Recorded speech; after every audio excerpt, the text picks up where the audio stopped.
अमेरिकी राष्ट्रपति Donald Trump ने तुर्की को F-35 लड़ाकू विमान बेचने के मुद्दे पर बड़ा बयान देते हुए इजराइल के प्रधानमंत्री बेंजामिन नेतन्याहू की आपत्ति को खारिज कर दिया है। ट्रंप ने स्पष्ट शब्दों में कहा है कि अमेरिका अपने सहयोगी देशों को कौन से हथियार भेजेगा, इसका फैसला केवल अमेरिका करेगा, कोई दूसरा देश नहीं। ट्रंप का बयान ऐसे समय में आया है जब तुर्की को दोबारा F-35 कार्यक्रम में शामिल किए जाने की संभावनाओं पर चर्चा तेज है। एयरफोर्स वन में पत्रकारों से बातचीत के दौरान ट्रंप ने कहा, nobody tells me what we should be selling, यानी हमें क्या बेचना है ये कोई हमें नहीं बताएगा। उन्होंने ये भी कहा कि तुर्की अमेरिका का एक महत्वपूर्ण सहयोगी है और दोनों देशों के रणनीतिक संबंध मजबूत बने हुए हैं। ट्रंप ने तुर्की के राष्ट्रपति रजब तैयब एर्दोगान को अपना मित्र बताते हुए कहा कि उन्होंने क्षेत्रीय मामलों, खास तौर पर सीरिया से जुड़े मुद्दों पर अच्छा काम किया है। हालांकि ट्रंप ने यह भी स्वीकार किया कि तुर्की और इजराइल के रिश्ते फिलहाल अच्छे नहीं हैं। उन्होंने माना कि राष्ट्रपति एर्दोगान और प्रधानमंत्री नेतन्याहू के बीच मतभेद हैं। इसके बावजूद ट्रंप ने कहा कि इससे अमेरिका और तुर्की के संबंध प्रभावित नहीं होंगे और वॉशिंगटन अपने राष्ट्रीय हितों को ध्यान में रखकर आगे काम करता रहेगा। दरअसल हाल ही में इजराइल के प्रधानमंत्री बेंजामिन नेतन्याहू ने अमेरिका को चेतावनी दी थी कि अगर तुर्की को F-35 जैसे अत्याधुनिक स्टील्थ लड़ाकू विमान दिए गए तो मध्य पूर्व में शक्ति संतुलन बिगड़ सकता है। नेतन्याहू का मानना है कि ऐसे आधुनिक फाइटर जेट मिलने से तुर्की की सैन्य क्षमता में बड़ा इजाफा होगा, जिससे क्षेत्रीय तनाव बढ़ सकता है और इजराइल की सुरक्षा पर भी असर पड़ सकता है। इजराइल की सबसे बड़ी चिंता उसकी क्वालिटेटिव मिलिट्री एज को लेकर है। अमेरिका लंबे समय से ये नीति अपनाता रहा है कि इजराइल के पास अपने पड़ोसी देशों की तुलना में तकनीकी रूप से अधिक उन्नत सैन्य क्षमता बनी रहे। ऐसे में अगर तुर्की को F-35 जैसे 5वीं पीढ़ी के स्टील्थ लड़ाकू विमान मिलते हैं तो इजराइल को आशंका है कि उसकी रणनीतिक बढ़त कम हो सकती है। इसके अलावा गजा युद्ध के बाद तुर्की और इजराइल के संबंध लगातार तनावपूर्ण रहे हैं। राष्ट्रपति एर्दोगान ने कई बार इजराइल की सैन्य कार्रवाई की खुलकर आलोचना की है और फलस्तीन के समर्थन में कड़े बयान दिए हैं। इसी वजह से इजराइल को आशंका है कि भविष्य में दोनों देशों के रिश्ते और खराब होने पर तुर्की की बढ़ी हुई सैन्य क्षमता उसके लिए नई चुनौती बन सकती है।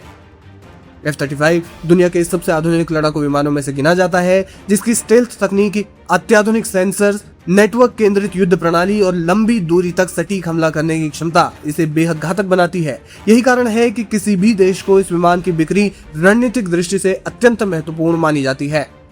कुल मिलाकर अमेरिकी राष्ट्रपति डोनाल्ड ट्रंप ने साफ ऐलान कर दिया है कि वो तुर्की को F-35 जरूर देगा और इसको लेकर अब इजराइल चिंतित है। देखना ये होगा कि अमेरिका और इजराइल इस मामले में कैसे एक दूसरे के साथ तालमेल बिठाते हैं।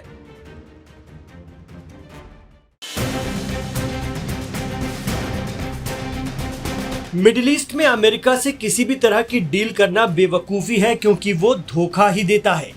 ये बात ईरान के पूर्व supreme leader Ayatollah Ali Khamenei बार बार कहते रहे और अरब मुल्कों को चेताते रहे, लेकिन वो नहीं मानते।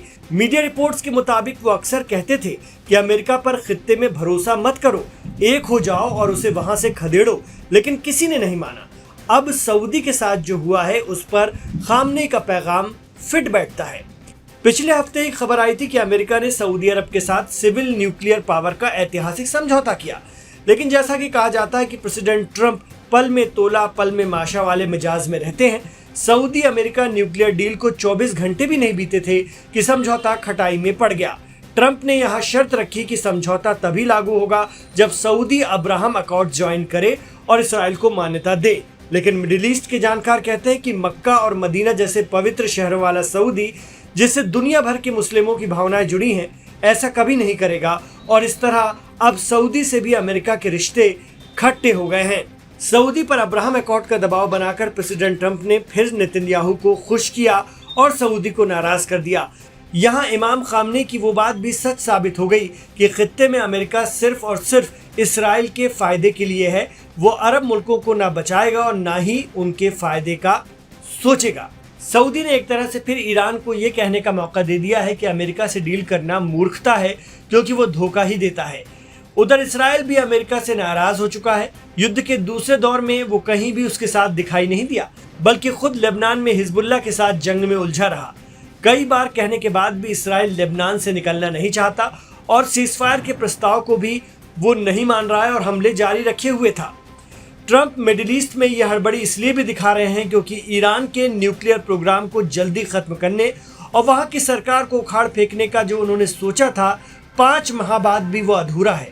ट्रंप जिस आत्मविश्वास और भारी बल से ईरान में वेनेजुएला मॉडल लागू करने के लिए घुसे थे, वो फ्लॉप होता दिख रहा है। अब बड़े पैमाने पर लड़ाई में वापस जाने से वो हिचकिचा रहे हैं, क्योंकि उनकी खुफिया एजेंसियां कह रही हैं कि ईरान में ये उतना आसान नहीं होगा।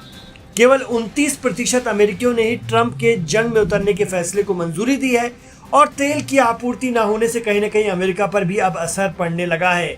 भले ही वो इस रास्ते से तेल नहीं लेता है और वेनेजुएला के पास पर्याप्त तेल है, लेकिन सप्लाई चेन प्रभावित होने की वजह से अमेरिका में भी महंगाई बढ़ रही है। जहां 2 माह पहले तक वो कह रहे थे कि हम ईरान से जंग जीत चुके हैं, लेकिन अब उन्हीं ट्रंप के डिफेंस सेक्रेटरी ईरान से जंग के लिए $100 बिलियन की मदद अमेरिकी कांग्रेस से मांग रहे हैं। सवाल यह है कि जब जंग जीत चुके हैं तो फिर किससे लड़ने के लिए ट्रंप प्रशासन को और पैसा चाहिए।